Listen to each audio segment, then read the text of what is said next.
जय हिंद दोस्तों, स्वागत आपका खुंगा एकेडमी के यूट्यूब चैनल में।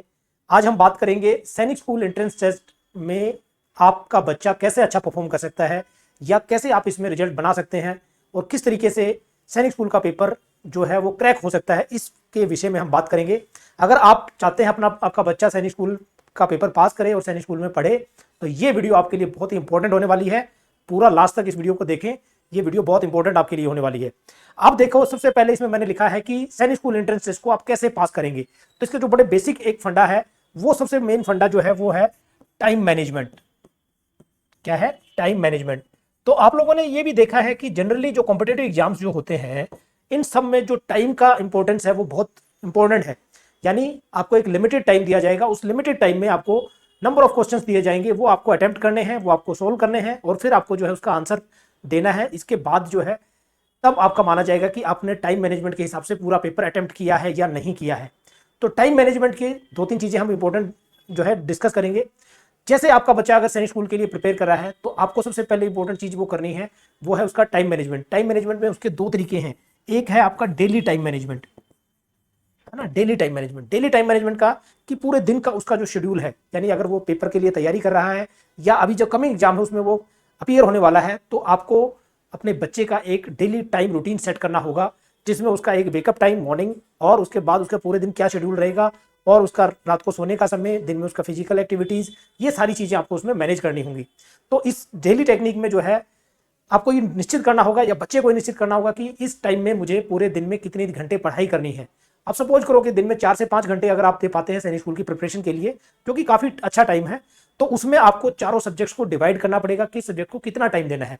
जैसे हम बात करते हैं कि जनरली जो आपका पेपर है उसमें 4 सब्जेक्ट कंसिस्ट होते हैं, मैथ, रीजनिंग, जीके और इंग्लिश। ठीक है, ये 4 सब्जेक्ट आपके जो है मेन पूछे जाते हैं। तो वो जो 4 या 5 घंटे का टाइम है उसको आपको उसी तरीके से डिवाइड करना है या कि हर सब्जेक्ट को आप टाइम दे सकें। जैसे सबसे आपका जो इंपॉर्टेंट है वो है मैथमेटिक्स, क्योंकि मैथमेटिक्स जो है वो टाइम मांगता है, उसको टाइम चाहिए और बहुत रेगुलर रिवीजन की भी आवश्यकता होती है। तो मैथमेटिक्स को आप मान के चलो कि 2 घंटे आपको देना ही देना है पर डे। फिर आपका जो सब्जेक्ट आता है रीजनिंग, रीजनिंग में भी आप मिनिमम मान के चलो कि 1 घंटे में आपको जो है डेली इंग्लिश रीजनिंग की प्रैक्टिस करनी है। रीजनिंग के आप जो है जो भी आपका सवाल होंगे या आपका प्रैक्टिस सेट है या आपकी बुक है, उसमें 1 घंटे आपको उसमें जरूर आपको रीजनिंग को देना ही पड़ेगा। उसके बाद आता है GK. GK once again 1 hour और इंग्लिश को भी 1 या इससे थोड़ा ज्यादा टाइम आप इंग्लिश को दे सकते हैं, क्योंकि इंग्लिश में दोनों चीजें हैं, आपको रूल्स भी सीखने हैं और साथ में आपको उसके प्रैक्टिस सेट और कुछ चीजें आपको रिमेंबर भी करनी पड़ेंगी, जैसे कि वर्ड्स हो गए, है ना, एंटोनिम्स सिनोनिम्स हो गए, है ना, वन वर्ड सब्स्टिट्यूशन है, ये सारी चीजें जो आपको याद करनी है। तो इस तरीके से आपको मैनेज करना है। मैथमेटिक्स थोड़ा सा टाइम ज्यादा लेगा, क्योंकि मैथमेटिक्स में कैलकुलेशन है और बहुत सारे फॉर्मूलाज हैं जो आपको रेगुलर आपको प्रैक्टिस की रिक्वायरमेंट होगी। दूसरा रीजनिंग, रीजनिंग में कुछ ट्रिक्स हैं, वो ट्रिक्स आप रेगुलर अगर उनसे टच में रहेंगे तो आपको उसमें प्रॉब्लम नहीं आएगी। जीके में आपको रिमेंबर, आपको याद करना है, आपको रटना है बेसिकली, क्योंकि इसमें वनडे एग्जाम है तो इसमें ऑब्जेक्टिव टाइप्स आएंगे, आपको बिल्कुल बेसिक फैक्ट्स के साथ इसको याद करना है। और इंग्लिश में आपको दोनों आपको याद भी करना है और साथ में आपको रूल भी याद होने चाहिए। ये आपका बेसिकली होता है डेली टाइम मैनेजमेंट। इसके बाद आपका एक और जो सिस्टम है वो आपका है वीकली मैनेजमेंट, है ना, वीकली टाइम टेबल। जैसे अभी टाइम बच्चों के पास कम है ना, लेकिन अगर आपके पास लंबा टाइम है तो आपको वीक में आपको मैनेज करना है कि कैसे मुझे वीकली टाइम मैनेजमेंट करना है ना। वीकली टाइम मैनेजमेंट में आपको क्या करना है, इसमें जो सबसे इंपॉर्टेंट चीज है वो है आपके टेस्ट पेपर्स, है ना, जिसको मॉक टेस्ट कहते हैं। Mock test. अब ये मॉक टेस्ट में क्या है, मॉक टेस्ट का जो आपको प्रैक्टिस करनी है वो एटलीस्ट 2 से 3 टेस्ट आपको वीक में जरूर सोल्व करने हैं, है ना, जरूर सोल्व करने हैं, ताकि आपको पता चले कि वीकली टेस्ट में हमारा जो टाइम है हम कैसे, आपको सिर्फ सिंपल सा पूरा पेपर लेना है, अपनी एक स्टॉप वॉच रखनी है या नॉर्मल अपनी जो घड़ी है उसमें अपना टाइम लगाना है, जो आपका टाइम है उसके हिसाब से आपको अटेम्प्ट करते हुए जाना है ना, ताकि आपको पता चले कि पूरे जो सवाल आते हैं उनको मैं कितने टाइम में किस तरीके से अटेम्प्ट करूं कि मेरा एक भी सवाल छूटे नहीं। और आपको हर सब्जेक्ट को मतलब उसमें अटेम्प्ट करना है, यानी जैसे आप ऐसा नहीं कि आप मैथमेटिक्स करने लगे और पूरा टाइम आपका मैथमेटिक्स ही खा गया। आपको मैथमेटिक्स भी करना है, आपको रीजनिंग के भी सारे सवाल अटेम्प्ट करने हैं, आपको जीके का भी टाइम पूरे सवाल अटेम्प्ट करने हैं और उसके बाद इंग्लिश भी आपको करनी है। तो इस तरीके से आप प्लान करें कि सारे जो लिमिटेड जो टाइम दिया गया है हमें, उस टाइम में हम ये सारे सवाल जो है अटेम्प्ट कर सकें। वो कब होगा, वो आपका वीकली जो टेस्ट आप मॉक टेस्ट देंगे उसमें आपका ये मैनेज हो सकता है, उसमें आपकी प्रैक्टिस हो सकती है। थर्ड चीज क्या है, एक और इसमें, ये सब चीजें तो मैंने बता दिया, बट आपको इसको रूटीन में लाएंगे कैसे। तो एक होता है प्रोमोडोरो टेक्निक। ठीक है, ये नाम से आपको कुछ ज्यादा मतलब नहीं है। बेसिकली इसमें टेक्निक में हम इसको फॉलो कैसे करेंगे, है ना, इसको फॉलो कैसे करेंगे। इसको फॉलो करने का तरीका है कि आपका जो डेली का जो प्रैक्टिस है, जो डेली आपकी जो स्टडी है, जो डेली आप उस पर मेहनत करेंगे, उसको आपने छोटे छोटे पार्ट्स में डिवाइड करना है। जैसे 25 मिनट्स आपने कंटिन्यू पढ़ाई करनी है, उसके बाद आपको 5 मिनट्स का ब्रेक मिलेगा, ठीक है। उसके बाद में आपको 5 मिनट्स ब्रेक करना है, क्योंकि बहुत लंबी स्टडी करने से लिथार्जी मतलब थकान महसूस होगी और वो डिसइंटरेस्ट पैदा हो जाएगा कि वो पढ़ने में हो सकता है मजा ना आए। तो सबसे बेस्ट टेक्निक है 25 मिनट आपने पढ़ाई की, 5 मिनट आप ब्रेक लो, फिर उसके बाद फिर 25 मिनट, फिर उसके बाद 5 मिनट का ब्रेक, और हर 3 या 4 राउंड के बाद आपको एक लंबा ब्रेक लेना है ना। जैसे कि आपने 4 राउंड आपके हो गए 25-25 मिनट के, तो एक 20-25 मिनट का एक आपने एक राउंड लेना है, ताकि रिलैक्स करना है, ताकि आप जो है दोबारा से रिगेन कर सके अपनी पावर को, दोबारा से आप फ्रेश हो सके और फिर अपनी पढ़ाई में लग जाए। तो इसको बोलते हैं प्रोमोडोरो टेक्निक। तो ये आप बिल्कुल आसानी से घर पे कर सकते हैं।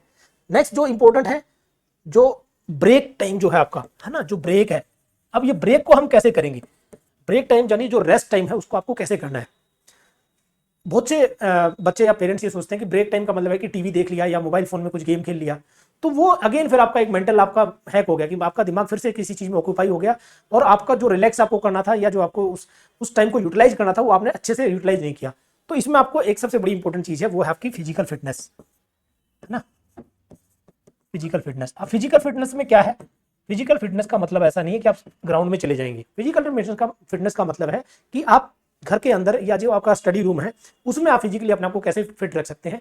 उसके लिए आप 2-3 चीजें हैं, जैसे कि आप नॉर्मल एक जगह खड़े होकर रनिंग कर सकते हैं 2-3 मिनट, या आप एक पीटी जैसे हाथ पैर हिलाना है वो आप टेक्निक कर सकते हैं, रोटेशन कर सकते हैं आर्म्स के लिए, है ना, आपकी कमर आप घुमा सकते हैं, ये सब चीजें हैं। उसके बाद आप पुशअप्स कर सकते हैं, है ना, सीटअप्स मार सकते हैं, है ना, उठक बैठक लगा सकते हैं। तो ये बड़ी अच्छी अच्छी टेक्निक है ना। या फिर लंबा सांस लेके ऐसे चेस्ट का आप कोई एक्सरसाइज कर सकते हैं।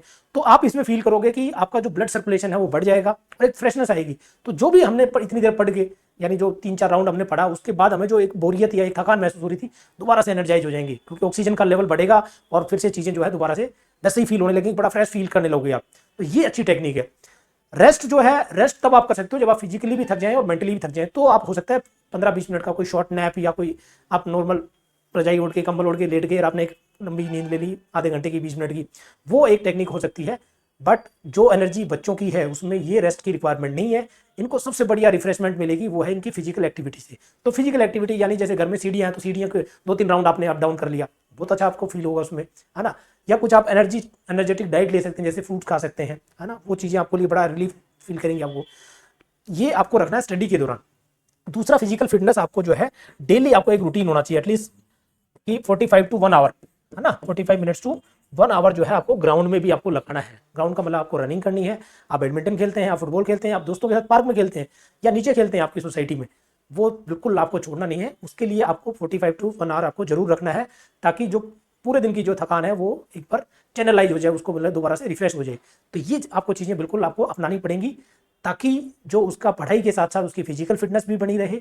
बहुत लंबा आपको स्क्रीन्स को नहीं देखना है, चाहे वो आपकी ऑनलाइन क्लास के दौरान हो, चाहे आपका कोई टीवी प्रोग्राम हो। आपको कोशिश करना है कि बीच बीच में जो है आपको छोटे छोटे ब्रेक मिलते रहें, ताकि आपका जो है विजन पे भी इफेक्ट नहीं आए। क्योंकि ऐसे स्कूल्स जिनमें सैनिक स्कूल में, मिलिट्री स्कूल में मेडिकल टेस्ट भी होना है, मेडिकल में अगर आपकी आई का कोई प्रॉब्लम आता है तो मेडिकली आप रिजेक्ट होने के चांसेस रहेंगे। तो ये सब चीज़ें आपको अपनानी है। बीच बीच में आपको ठंडे पानी से अपनी आंखें धो सकते हैं, जिससे कि आपका जो है आँख का विजन ठीक रहे, है ना। तो ये चीज़ें, और एक हेल्दी डाइट वो सबसे इंपॉर्टेंट है। डाइट जो है वो बिल्कुल फ्रेश, आपके घर पे बना हुआ, बाहर की बिल्कुल चीज़ें अवॉइड करनी है।